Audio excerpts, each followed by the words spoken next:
Entonces hay una mejoría bastante notable y estadísticamente significativa si se compara con los esquemas previos sin el anti-CD20. Si vemos en la parte siguiente, pues son, de los pacientes, los que mueren pues también son 11 de 11, o sea, son esquemas altamente agresivos, por lo que ese éxito que puede obtenerse pues al final terminan en defunciones. Y es aquí donde se puede observar esa información. Estas gráficas son sobre supervivencia libre de progresión a 5 años, vemos que las gráficas técnicamente no bajan, se mantienen en una meseta y el seguimiento es al menos ahí hasta 8 años. Después pasamos a la parte que les comentaba respecto a esa dicotomía entre la edad del paciente, que al menos en este estudio sí tiene peso. Ven que los pacientes con edades que superan los 55 años pues tienen menor o resultados un poco más pobres que aquellos que son más jóvenes, esto con valores significativos para P. Y una tercera gráfica en la que incluimos el valor de IPI, porque al menos en este estudio identifican como un factor pronóstico independiente IPIs elevados, o sea, un valor de IPI elevado pues al paciente le confiere también una respuesta pobre, con si es que se logra una remisión completa, pues de poca duración. Y bueno, la siguiente parte del comentario respecto al tratamiento va encaminado precisamente a las nuevas tendencias. Bien les mostré en la tabla que hay una cantidad diversa y muy larga de esquemas de quimioterapia de alta intensidad, sin embargo a partir de 2013 ha cambiado un poco esta tendencia, ya que se han observado buenos resultados en pacientes con diagnóstico de linfoma Burkitt si se emplean esquemas tipo RPOCH con dosis ajustadas o con ciclos cortos. Este estudio es, yo creo que de los más citados en ese sentido.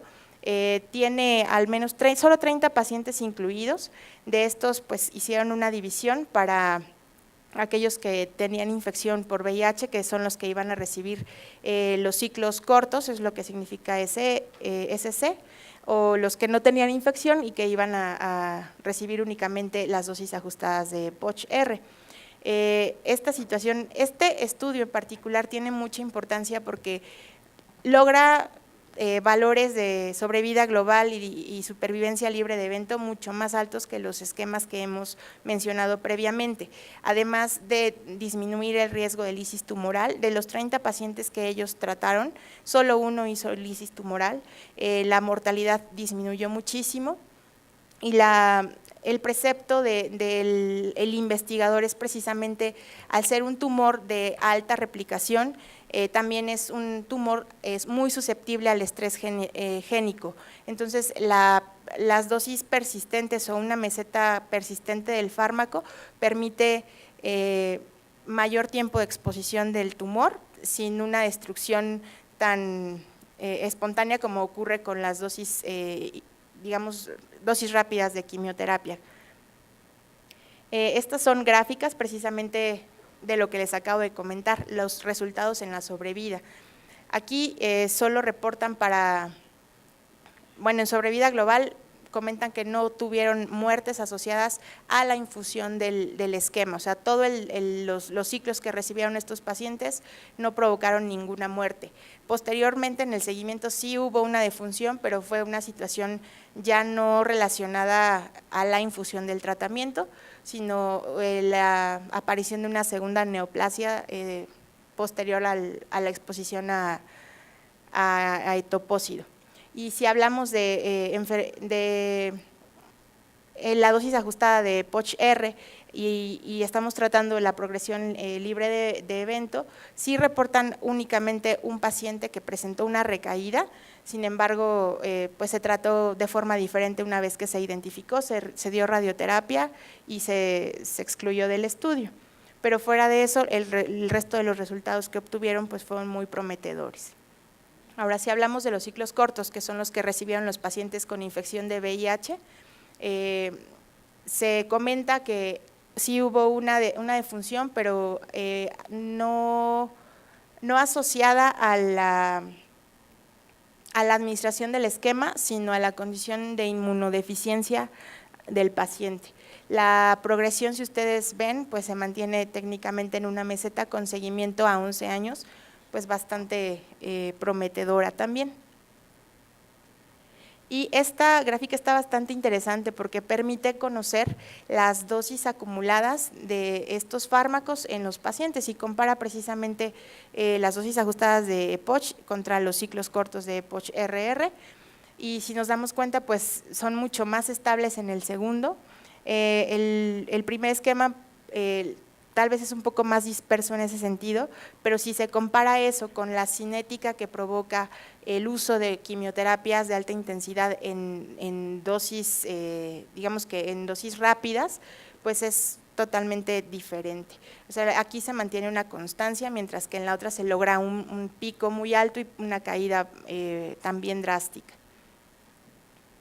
Ok, entonces ahora pasamos a la última parte que a nosotros nos pareció pertinente comentar, y es precisamente la participación de la hemodiálisis. Sabemos, ya nos comentó, la función renal del paciente estaba totalmente deteriorada, que requirió hemodiálisis. Es una situación que no podía omitirse por la gravedad del caso, pero sí pudo haber tenido una repercusión negativa del paciente, o sea, por el tiempo de exposición al quimioterápico. Se comenta principalmente tomando en cuenta ciclofosfamida, porque pues la mayor parte del esquema Hipercevat lleva este fármaco, que se requiere en un paciente que tiene enfermedad renal o que la función renal está comprometida de forma aguda, que la dosis se tiene que reducir al 25%, ¿de acuerdo? Y se sugiere que la hemodiálisis se realice por lo menos 7 horas después de que se haya administrado la quimioterapia, ya que sabemos que el 60% del metabolismo, tanto de la ciclofosfamida como tal, como de sus metabolitos, es de excreción renal. Entonces, nos llamaba la atención, por ejemplo, que el tiempo de aplasia que presentó el paciente, pues fue breve en comparación a lo que estamos habituados a observar. Entonces, podemos suponer que tal vez influyó de forma negativa en ese sentido, que la hemodiálisis correspondiera incluso con el mismo día en el que inicia la quimioterapia.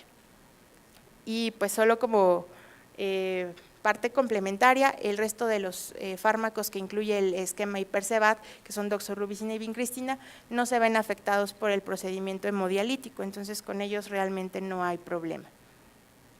Entonces acá pues puede ser, como les comenté, una parte un poco contraproducente.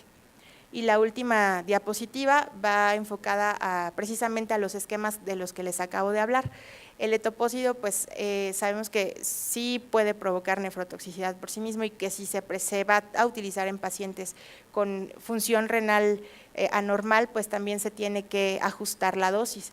La ventaja en este sentido es que es un fármaco no dializable, y por ejemplo en el contexto del paciente tal vez hubiera sido una herramienta más útil. Acá es solo 40% de la dosis total que se administra, pues se va a excretar por riñón. Entonces, solo esto es con la intención de poder, digamos que sustentar más de lo que acabo de hablar sobre los esquemas a base de EPOCH-R, o tanto en dosis ajustadas como en ciclos cortos. ¿Okay? Y esa es la última diapositiva.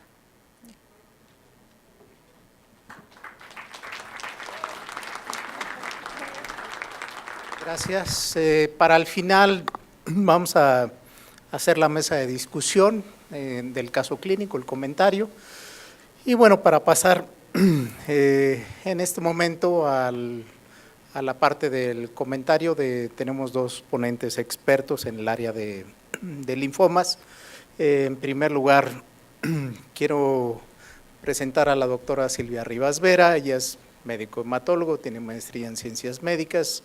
Muchos años fue médico del Servicio de Hematología del Hospital General de México, actualmente es jefe del Servicio de Hematología del Instituto Nacional de Cancerología.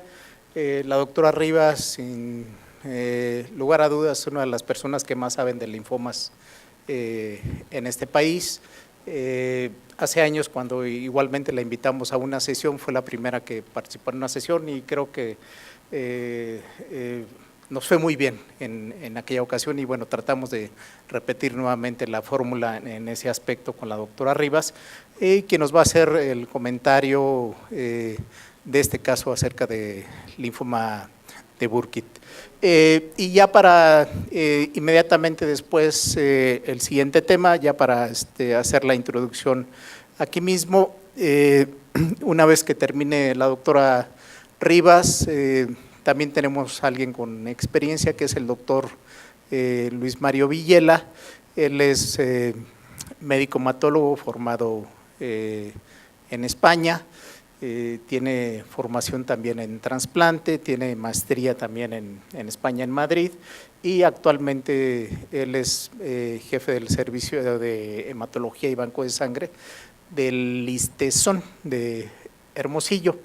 Así que son los dos que nos van a hacer el comentario, y nuevamente enfatizo, al final vamos a tener la mesa de preguntas también para los presentes como para los que nos siguen en línea, para hacer los comentarios pertinentes. Entonces, le vamos a pedir a la doctora Rivas, yo nada más pediría que si nos pueden activar un micrófono para que la doctora Rivas esté desde abajo presentando, por favor. Bueno, buenas noches. Muchísimas gracias por la invitación, por acordarse de aquella primera sesión, también de una instalación de una nueva mesa en AME. Y bueno, pues mucha suerte, mucho gusto de estar aquí. Y bueno, coincido con Angélica en lo que estaba diciendo, en el resumen clínico que recibimos, faltaban algunos datos que ya se comentaron acá, y pues también a lo mejor es algo redundante. Y también quiero agradecer a Angélica, que ella dijo una buena parte de lo que yo iba a decir, y me va a dar oportunidad de, además de hacer un enfoque en el tratamiento, recalcar algunas características. Como ya les comentó la doctora, pues los esquemas son muchos, ¿sí? Va a depender de la situación de cada uno en sus centros para poder tomar la decisión.